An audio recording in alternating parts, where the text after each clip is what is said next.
Eh, Sudah, Mas. selamat izinkan saya memaparkan praktek dari kelompok kami, kelompok 9, yaitu pengertian dari PPNBM. Kelompok 9 terdiri dari 7 orang, yaitu saya sebagai ketua atau pemangku, ada Mbak Ria, ada Pak Ferry, ada Pak Andi, ada Mbak Eka, ada Pak Bagas, dan ada Pak Rudi. Kembali, apa itu PPNBM ya? Jadi pengertian PPNBM yaitu pajak penjualan atas barang mewah adalah jenis pajak yang dikenakan secara khusus pada barang-barang tertentu ya. Jadi yang kita tahu seperti kendaraan bermotor atau kendaraan mewah seperti Harley Davidson, mobil mewah seperti Mercy dan sebagainya. Ada juga perhiasan atau jam tangan seperti Rolex dan sebagainya. Yang menarik dari PPNBM adalah sifatnya yang tidak berulang setelah barang mewah tersebut digunakan dan dikenai PPNBM, maka penyerahan berikutnya dalam rantai distribusi tidak dikenakan lagi pajak. Atau kegiatan yang dikenai PPN yaitu merakit kendaraan bermotor mewah, mengemas barang mewah untuk dijual, lalu ada mengimpor produk mewah dari luar negeri, dan juga memproduksi perhiasan bernilai tinggi. Untuk tujuan pengenaan PPNBM ini mengendalikan konsumsi pada barang mewah, yang kedua adalah menciptakan keadilan pajak, yang ketiga melindungi industri dalam negeri, lalu yang keempat menambah penerimaan negara, yang kelima adalah mengurangi dampak negatif dan kesehatan lingkungan. Oke, untuk selanjutnya dibacakan oleh Mbak Lia Ayunda Kusaini. Baik, terima kasih. Untuk selanjutnya, tentang dasar hukum, mohon maaf, boleh di screen-nya boleh dipulin nggak?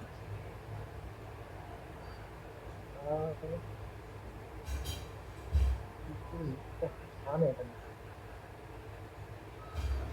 Oh ya,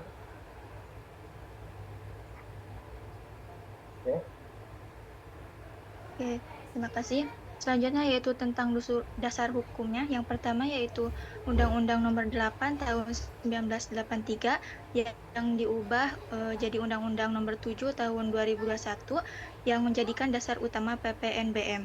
Nah, isi pokoknya yaitu undang-undang ini menjadi dasar utama penggerakan pengenaan pajak pertambahan nilai atau PPN dan pajak penjualan atas barang mewah atau PPNBM.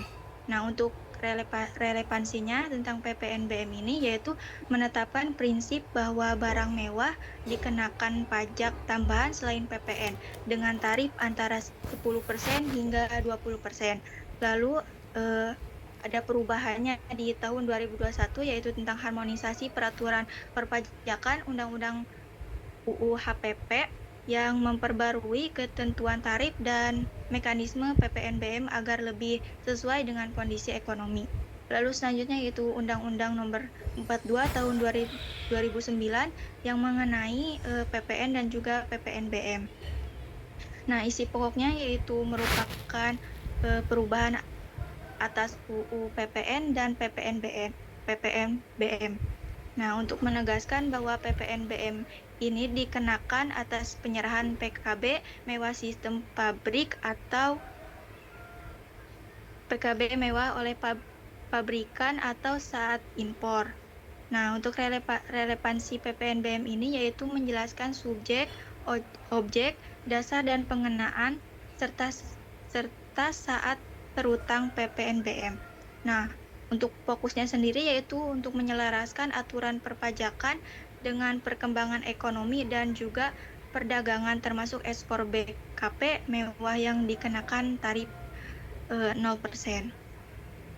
Selanjutnya,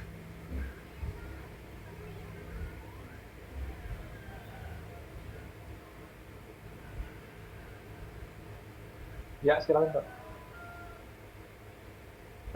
selanjutnya yaitu PP nomor 73 tahun 2019 yang mengatur PPNBM atas kendaraan bermotor.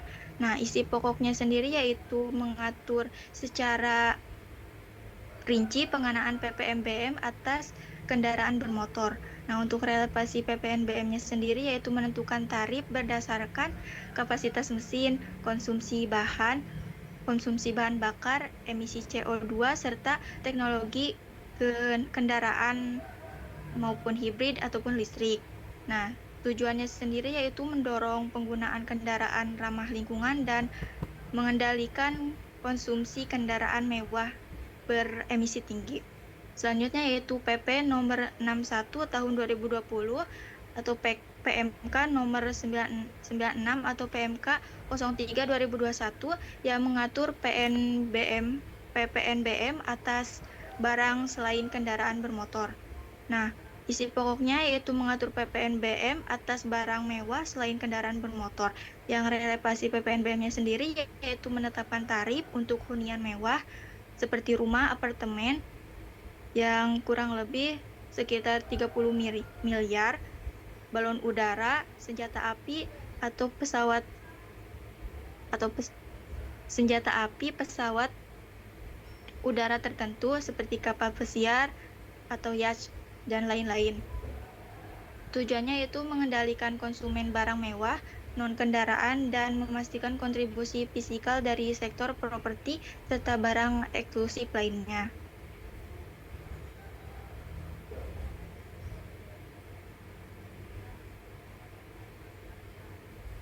Oke, selanjutnya dibacakan oleh Bapak Adi Harlisa.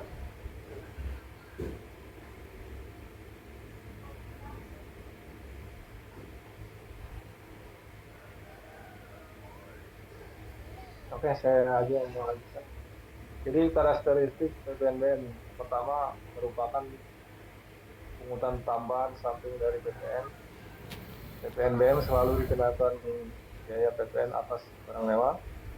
Tujuannya menambah beban bagi konsumen berpenghasilan agar lebih adil dibanding konsumen berpenghasilan rendah. Lalu yang kedua adalah dipungut satu kali, PPNBM dikenakan sekali saja. Selanjutnya adalah saat impor BKB mewah oleh importir atau saat penyerahan BKB mewah pabrik di dalam negeri. Lalu tidak dikenakan berulang di satu tahun di misal di jalur distribusi tingkat distributor atau pengecer. Selanjutnya yang ketiga PPNBM tidak dapat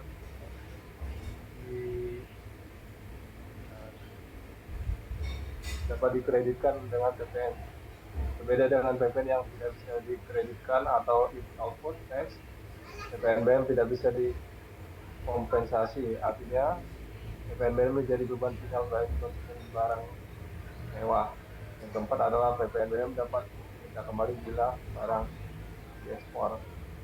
Jika eksportir mengekspor BKB mewah, PPNBM telah dibayar saat perolehan dan bisa direstitusi atau diminta kembali.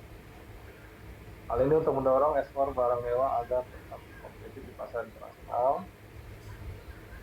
Lalu ada dasar-dasar pertimbangan pengenaan. Yang pertama adalah keseimbangan beban pajak antar konsumen. PPNBM ditetapkan untuk menciptakan keadaan fiskal, yaitu agar konsumen berpenghasilan tinggi yang membeli barang mewah menanggung beban pajak yang lebih besar dibanding konsumen berpenghasilan rendah yang hanya membeli kebutuhan pokok. Dengan demikian, distribusi beban pajak menjadi lebih proporsional. Yang kedua adalah pengendalian pola konsumsi barang mewah. Pengenaan PPNBM berfungsi sebagai instrumen pengendali agar konsumsi barang mewah tidak berlebihan.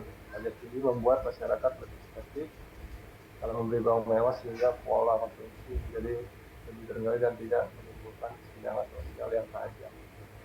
Selanjutnya dibacakan oleh Mbak Ekandira Fidria Bilbis.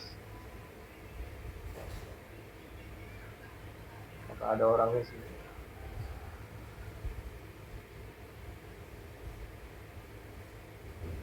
Oke, jika tidak ada dibacakan oleh Bapak Bagas Wardana Aji. Terima kasih. Selanjutnya, dasar pertimbangan pengenaan perlindungan produsen.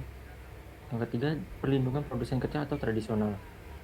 PPNBM juga dimaksudkan untuk melindungi produsen kecil atau tradisional dari persaingan tidak sehat dengan produsen besar barang mewah. Dengan adanya beban pajak tambahan pada mewah, produk lokal tetap memiliki daya saing di pasar domestik. Yang keempat, amankan penerimaan negara. Selain fungsi pengendalian PPNBM menjadi sumber penerimaan negara yang signifikan, pajak atas barang mewah berkontribusi pada kas negara, sehingga dapat digunakan untuk membiayai pembangunan dan program sosial yang lebih luas. Selanjutnya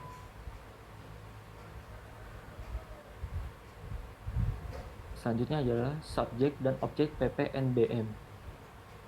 Yang pertama, subjek PPNBM adalah pengusaha kena pajak atau PKP yang menghasilkan barang kena pajak BPKP mewah di dalam daerah pabean dalam lingkungan perusahaannya, maupun PKP yang melakukan impor barang mewah, sehingga pihak yang wajib membayar PPNBM adalah produsen atau pabrikan dan importir.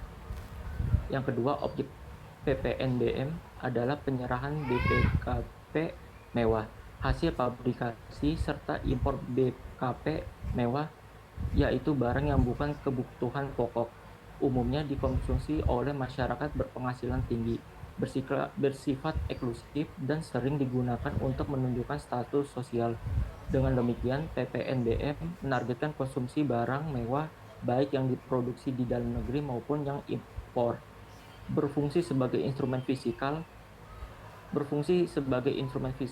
untuk menciptakan keadilan, mengendalikan pola konsumsi, melindungi produsen kecil, dan meningkatkan penerimaan negara. Selanjutnya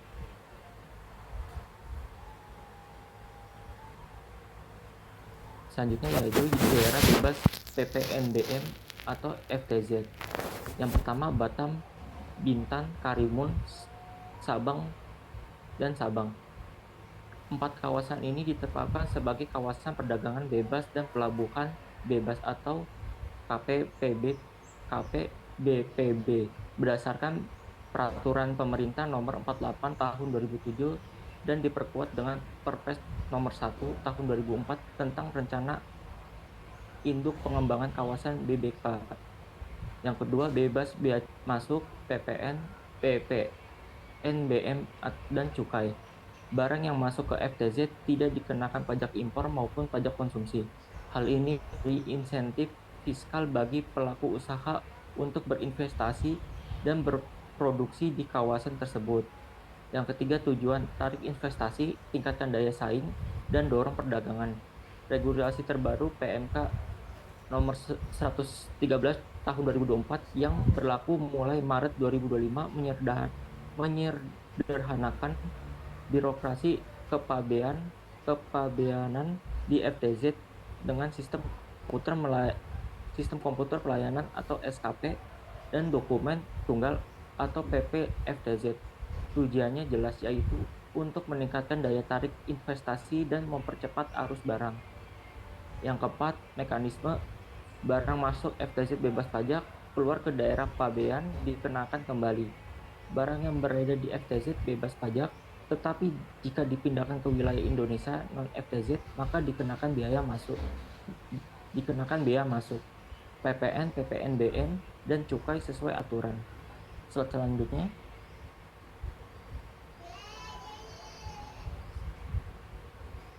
adalah tarif PPNBM. Rentan tarif 10-200% menurut Undang-Undang Nomor 7 Tahun 2021. Yang kedua, serendah-rendahnya 10% dan setinggi-tingginya 75% menurut Undang-Undang Nomor 42 Tahun 2009. Yang ketiga, ekspor BKP mewah 0% untuk insentif ekspor. Yang keempat, kelompok tarif ditetapkan melalui peraturan pemerintah. Yang kelima, kendaraan bermotor 10% sampai 95%. Kapasitas mesin, konsumsi BBM, emisi CO2, dan teknologi hybrid atau EAV. Yang keenam, selain kendaraan bermotor 20% sampai 75%, yaitu hunian mewah lebih dari 30 miliar, balon udara, senjata api, pesawat udara, dan yacht. Dan yang terakhir, ketujuh, kebijakan baru, insentif tarif rendah untuk kendaraan listrik, dan tarif tinggi untuk barang super mewah. Slide selanjutnya. Ya. Yang selanjutnya adalah pajak barang mewah, tarif sesuai golongan barang. Kriteria barang mewah yang pertama bukan merupakan kebutuhan pokok. Yang kedua dikonsumsi oleh masyarakat tertentu atau berpenghasilan tinggi. Yang ketiga memiliki nilai atau harga tinggi dan contoh barang PPNBM yang pertama kendaraan bermotor, mobil mewah, motor besar kecuali ambulan dan pemadam kebakaran, angkutan umum atau kepentingan negara. Yang kedua hunian mewah, rumah mewah, apartemen, kondominium, townhouse dengan harga jual di atas ambang batas tertentu, misal 30 miliar. Yang ketiga pesawat udara, jet pribadi, helikopter kecuali untuk negara angkutan niaga. Yang keempat kapal pesiar mewah kecuali untuk negara angkutan umum dan pariwisata. Dan yang terakhir barang lain, contoh balon udara yang dapat dikemudikan peluru senjata api kecuali untuk negara. Slide selanjutnya. Terima kasih presentasi kelompok 9 yang kita bawakan. Bila ada salah kata mohon dimaafkan. Apakah ada pertanyaan? Terima kasih dari Bapak